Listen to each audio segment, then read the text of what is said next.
Do you ever feel like you're trapped in a cycle? You go to school, get good grades, find a good job, work hard, pay your bills, and at the end of the month, you're pretty much back where you started. What if I told you that the entire system, the very education you received, was designed to keep you in that loop?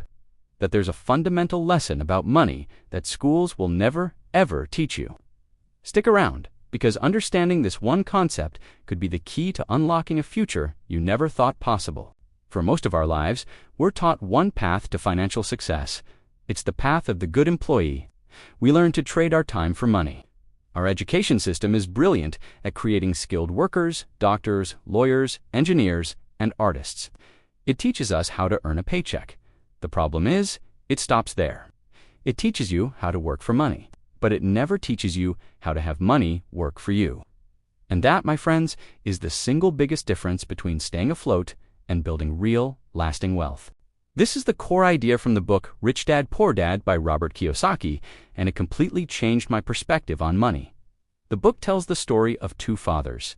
The poor dad was his biological father, a highly educated man with a PhD who, despite a good salary, struggled financially his whole life. His mantra was, go to school, get good grades, and find a safe, secure job. The rich dad was his best friend's father, a man who didn't finish the 8th grade, but became one of the wealthiest men in Hawaii. His advice was completely different. He said the rich don't work for money, they make money work for them. So what does that actually mean? Make money work for you? It sounds great, but how does it work in the real world? It all comes down to financial education. Not the complicated stuff you see on financial news channels, but a simple, fundamental understanding of how money operates. True freedom isn't about having a high-paying job. I know people who make hundreds of thousands of dollars a year and are still living paycheck to paycheck, drowning in debt. Real freedom is having your money generate more money, creating income streams that don't require you to trade your precious hours. It's about building a system where your wealth grows even when you're sleeping, on vacation, or spending time with your family. That's the freedom that financial literacy gives you. The mindset difference between the poor dad and the rich dad is profound. The poor dad, representing the majority of us, sees a job as security. He fears risk. He says things like, I can't afford that. His financial strategy is to work harder at his job, hope for a raise, and save whatever little is left over. He's playing financial defense. The rich dad, on the other hand, sees opportunity everywhere. Instead of saying I can't afford that, he asks, how can I afford that? This simple switch in language changes the brain from a state of limitation to a state of possibility. It forces you to think, to find solutions, to be creative. He isn't afraid of calculated risks because he understands that the biggest risk of all is playing it too safe and spending your whole life working for someone else. He plays financial offense. At the heart of this offensive strategy is a simple but powerful concept: the difference between an asset and a liability. Now, the definition school gives you is complicated. The rich dad's definition is incredibly simple. An asset is something that puts money in your pocket. A liability is something that takes money out of your pocket. That's it. It's that simple. Now, think about your life. What are your assets and what are your liabilities? A rich person focuses their life on acquiring assets. A middle class or poor person focuses on acquiring liabilities that they think are assets. Let's take the biggest example: your house. For generations, we've been told that buying a house is the best investment you can ever make, that it's a primary asset. But let's use the rich dad's definition. Does your primary residence put money in your pocket every month? No, it takes money out.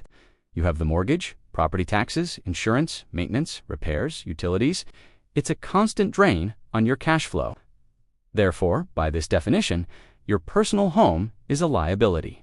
Now, I'm not saying don't buy a home, but you must understand what it is.